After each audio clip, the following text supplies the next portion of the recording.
Hi hello నమస్తే అండి, welcome back to our channel. ఈరోజు వీడియోలో నేను మార్గశిర మాసంలో వచ్చే లక్ష్మీ వారాలలో రెండవ వారం అమ్మవారికి పూజ ఏ విధంగా చేసుకోవాలి, అలాగే అమ్మవారికి పూజలో నైవేద్యంగా ఏమి సమర్పించాలి, అలాగే పూజను మనం చేసుకున్నప్పుడు ఎటువంటి నియమాలు పాటించాలి అనే విషయాలన్నీ కూడా ఈ వీడియోలో అయితే క్లియర్గా ఎక్స్ప్లెయిన్ చేస్తానండి. వీడియోని ఎక్కడా కూడా స్కిప్ చేయకుండా చివరి వరకు చూడండి. మనం ఈ మార్గశిర మాసంలో వచ్చే 5 లక్ష్మీ వారాల్లో కూడా అమ్మవారిని విశేషంగా అయితే పూజించాలండి. అయితే మనం ఈ పూజ చేయదలుచుకున్నప్పుడు 5 వారాలు చేస్తే చాలా మంచిదండి. 5 వారాలు పూజ చేయడం కుదరలేని వాళ్ళు 3 వారాలు కానీ లేదు అంటే కనీసం ఒక్క వారమైనా మనం అమ్మవారిని ఈ మార్గశిర లక్ష్మీ వారాలప్పుడు పూజించుకోవాలండి. అయితే మనం ఈ పూజను ప్రారంభించాలి చేసుకోవాలి అని అనుకున్నప్పుడు ముందు రోజే ఇంటిని గుమ్మం దగ్గర అన్ని కూడా శుభ్రం చేసుకోవాలండి.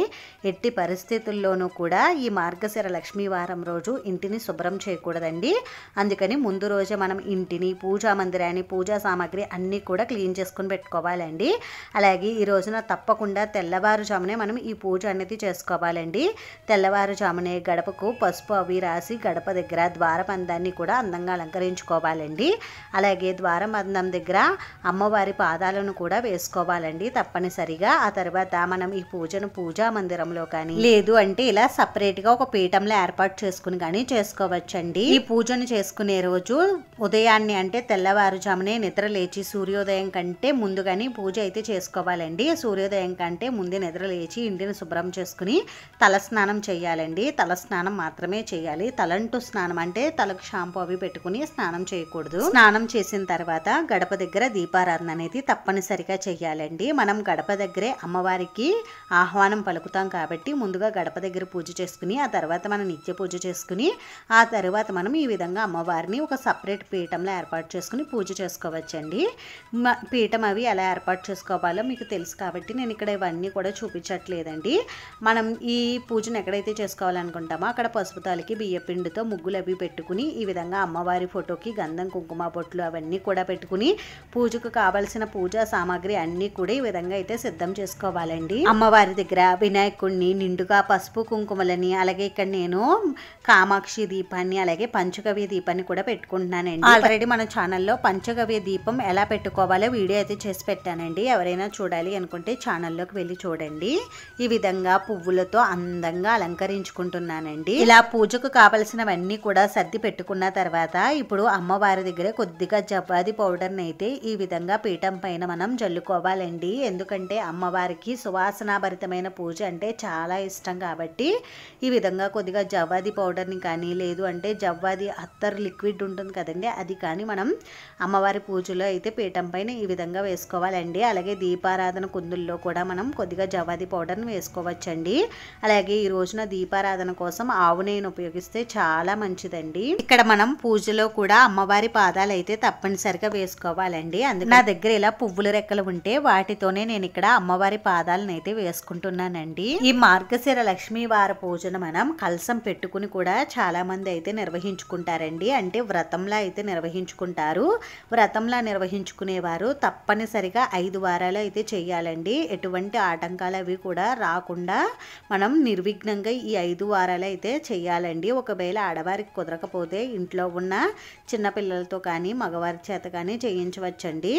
ఒకవేళ మాకు అలా కుదరదండి అనుకునేవారు ఈ విధంగా అయితే మార్గశిర లక్ష్మీ వారం రోజు అమ్మవారిని పూజించుకోవచ్చండి. అయితే మనకి ఈ మార్గశిర లక్ష్మీ గురువారం రెండో వారం ఎప్పుడు వచ్చిందంటే 2023 డిసెంబర్ 21వ తేదీ గురువారం అయితే వచ్చిందండి. పూజలో ఈ విధంగా అమ్మవారి పాదాలు కూడా వేసుకున్న తర్వాత ఇప్పుడు మనం పూజకు అన్ని కూడా సిద్ధం చేసుకుని పెట్టుకున్నాం కదండి. అందుకని ముందుగా మనం దీపారాధన అయితే చేసుకోవాలండి. ఈ దీపారాధన మనం ఏకహారతితో కానీ అగరబత్తులతో కానీ చేసుకోవాలండి. ముందుగా మనం ఇత్తడి కుందుల్లో పెట్టుకున్న దీపాలను వెలిగించుకుని ఆ తర్వాత కామాక్షి దీపాన్ని, పంచగవ్య దీపాన్ని వెలిగించుకోవాలండి. ఇప్పుడు ఈ దీపాల దగ్గర కొద్దిగా అక్షింతలు, పువ్వులు సమర్పించి నమస్కారం అయితే చేసుకోవాలండి. దీపారాధన చేసుకున్న తర్వాత ముందుగా ఆచమనం అయితే చేసుకోవాలండి. ఆ తర్వాత మనం మన గోత్రనామాలు, సంకల్పం అవన్నీ కూడా చెప్పుకుని పంచపాత్రలో ఉన్న నీటిని అమ్మవారి పైన అలాగే మన పైన పూజా ద్రవ్యముల పైన చిలకరించుకోవాలండి. ఆ తర్వాత ముందుగా మనం వినాయకుడికి పూజ అనేది ప్రారంభించాలండి. 2 అక్షింతలను తీసుకుని స్వామివారి పాదాల దగ్గర ఉంచి స్వామివారికి ఆహ్వానం అయితే పలకాలండి. ఇప్పుడు స్వామివారి స్వామివారికి షోడశోపచార పూజ కానీ పంచోపచార పూజ కానీ నిర్వహించుకోవాలండి. స్వామివారికి కొద్దిగా పసుపు, కుంకుమ, గంధం, అక్షింతలు, పువ్వులు అయితే సమర్పించాలండి. ఆ తర్వాత స్వామివారికి ధూపం, దీపం కూడా చూపించాలండి. ధూప దీపాల అనంతరం నైవేద్యంగా మనం చిన్న బెల్లం ముక్కని స్వామివారికి నివేదించవచ్చండి. ఏదైనా తీపి పదార్థాలు అవి చేసి ఉంటే అవి అయినా మనం స్వామివారికి నివేదించవచ్చండి. ఇప్పుడు స్వామివారికి కర్పూర నీరాజనం అయితే సమర్పించాలండి. ఇప్పుడు 2 అక్షింతలని, పువ్వులని తీసుకుని స్వామివారి పాదాల దగ్గర ఉంచి స్వామివారికి శిరస్సు వంచి నమస్కారం అయితే చేసుకోవాలండి. స్వామి, ఈ పూజలో ఏమి ఆటంకాలు, విఘ్నాలు రాకుండా ఈ పూజను నిర్విఘ్నంగా కొనసాగేలా చూడు తండ్రి అని స్వామివారికి నమస్కారం అయితే చేసుకోవాలండి. ఇక్కడితో మనకి గణపతి పూజ పూర్తవుతుందండి. ఇప్పుడు మనం అమ్మవారికి పూజనైతే నిర్వహించుకోవాలండి. అమ్మవారి పాదాల దగ్గర 2 అక్షింతలను వేసి అమ్మవారికి ఆహ్వానం అయితే పలకాలండి. మనం అమ్మవారికి అభిషేకం అలా చేసుకోవాలి అని అనుకుంటే ఇక్కడే మనం అమ్మవారికి అభిషేకం అయితే చేసుకోవచ్చండి. ఈ మార్గశిర లక్ష్మీ వారం రోజు అమ్మవారికి షోడశోపచార పూజ నిర్వహిస్తే చాలా మంచిదండి. షోడశోపచార పూజ చేసుకోలేమండి అనుకునేవారు పంచోపచార పూజ అయినా చేసుకోవచ్చండి. అమ్మవారికి అర్ఘ్యం, పాద్యం, ఆచమనీయం, పంచామృత స్నానం, వస్త్రం, యజ్ఞోపవీతం, పుష్పం, పసుపు, కుంకుమ, గంధం, అక్షింతలు, అలాగే అమ్మవారికి ధూపం, దీపం, నైవేద్యం, ఈ విధంగా మనం 16 ఉపచారాలతో అమ్మవారిని అయితే పూజించుకోవాలండి. మనం ప్రతి ఉపచారం చెప్పేటప్పుడు ఓం శ్రీ మహాలక్ష్మీదేవి నమః అని అనుకుంటూ మనం ఈ పూజ అయితే చేసుకోవాలండి. లేదు అంటే ఓం శ్రీ మాత్రే నమః అని అనుకుంటూ మనం పూజ చేసుకోవచ్చు. అమ్మవారికి అదాంగ పూజ కూడా నిర్వహించుకోవాలండి. ఆ తరువాత అమ్మవారి అష్టోత్తర శతనామావళి కానీ స్తోత్రాలు కానీ అమ్మవారివి ఏవైనా చదువుకుంటూ అమ్మవారిని పువ్వులతో కానీ కుంకుమతో కానీ లేదు అంటే చిట్టి గాజులు అమ్మవారికి ఇష్టమైన మంగళకరమైన వస్తువులు ఉంటాయి కదండి, వాటితో అమ్మవారి అష్టోత్తర శతనామావళి కానీ స్తోత్రాలు కానీ చదువుకుంటూ పూజ అయితే చేసుకోవాలండి. ఇక్కడ నేను అమ్మవారికి కుంకుమ పూజనైతే నిర్వహించుకుంటున్నానండి. ఈ కుంకుమను అమ్మవారికి చాలా ఇష్టమైనటువంటి వస్తువులతో తయారు చేశానండి. ఆల్రెడీ ఈ కుంకుమను ఎలా తయారు చేసుకోవాలో మన ఛానల్లో అయితే పెట్టానండి. ఎవరైనా చూడాలి అనుకుంటే ఛానల్లోకి వెళ్ళి చూడండి. ఈ కుంకుమతో కనుక మనం అమ్మవారిని మార్గశిర లక్ష్మీ వారాల్లో పూజిస్తే చాలా మంచిదండి. అఖండమైన సౌభాగ్యం అయితే మనకు కలుగుతుంది. ఆ తర్వాత ఈ విధంగా ఇంకొక ప్లేట్ పెట్టుకుని ఈ విధంగా అమ్మవారికి చిట్టు గాజులతో కూడా నేను పూజ అయితే చేసుకుంటున్నానండి. ఇలా మనం అమ్మవారికి పూజ చేసిన కుంకుమని ప్రతిరోజు బొట్టుగా ధరిస్తే చాలా మంచిదండి. అందుకని నేను ఈ విధంగా ఒక ప్లేట్లో అయితే ఈ కుంకుమని చేసి ఈ విధంగా పూజ చేసి పెట్టుకున్నానండి. మనకి తీసుకోవడానికి వీలుగా ఉంటుంది కదండి. ఈ కుంకుమని ఏదైనా ఒక బాక్స్లో స్టోర్ చేసుకుని ప్రతిరోజు బొట్టుగా ధరించండి. ఇలా విగ్రహ రూపంలో ఉన్న అమ్మవారికి మనం పూజ చేసుకున్న తర్వాత ఇక్కడ మనం చిత్రపటం పెట్టుకున్నాం కదండి, అమ్మవారి ఫోటో. ఈ ఫోటో దగ్గర కూడా కొద్దిగా పసుపు, కుంకుమ, గంధం, అక్షింతలు, పువ్వులు సమర్పించి ఆ తర్వాత మనం పూజా మండపం పైన అమ్మవారి పాదాలు పెట్టుకున్నాం కదండి, అంటే పాదాలు వేసుకున్నాం కదండి, ఈ పాదాలకు కూడా మనం పూజ అయితే చేసుకోవాలండి. ఈ పాదాల దగ్గర కూడా కొద్దిగా పసుపు, కుంకుమ, గంధం, అక్షింతలు, పువ్వుల్ని సమర్పించాలండి. ఆ తర్వాత మనం ధూపం అయితే ఇవ్వాలి అమ్మవారికి. ధూపం చూపించిన తర్వాత ఇప్పుడు దీపాన్ని కూడా అమ్మవారికి చూపించి ఇప్పుడు నైవేద్యంగా మనం ఈ మార్గశిర 2వ లక్ష్మీ వారం రోజు అమ్మవారికి అట్లు, తిమ్మనాన్ని అయితే నైవేద్యంగా సమర్పించాలండి. అలాగే మీ దగ్గర ఏవైనా ఫ్రూట్స్ కానీ లేదు అంటే డ్రై ఫ్రూట్స్ కానీ ఏవైనా ఉంటే అవైనా కూడా మనం అమ్మవారికి సమర్పించవచ్చండి. అలాగే అమ్మవారికి తాంబూలం కూడా సమర్పించాలి. ఈ రోజు అయితే నైవేద్యంగా అట్లు, తిమ్మనం అయితే ప్రత్యేకంగా అమ్మవారికి నివేదించాలండి. ఈ నైవేద్యాలను మనం నూనెతో కాకుండా నెయ్యితో తయారు చేసి అమ్మవారికి నివేదించాలండి. ఇలా ప్రత్యేకమైన నైవేద్యాలు తయారు చేయలేమండి, టైం ఉండదు అనుకునేవారు అమ్మవారికి చిన్న బెల్లం ముక్కనైనా నివేదించవచ్చండి.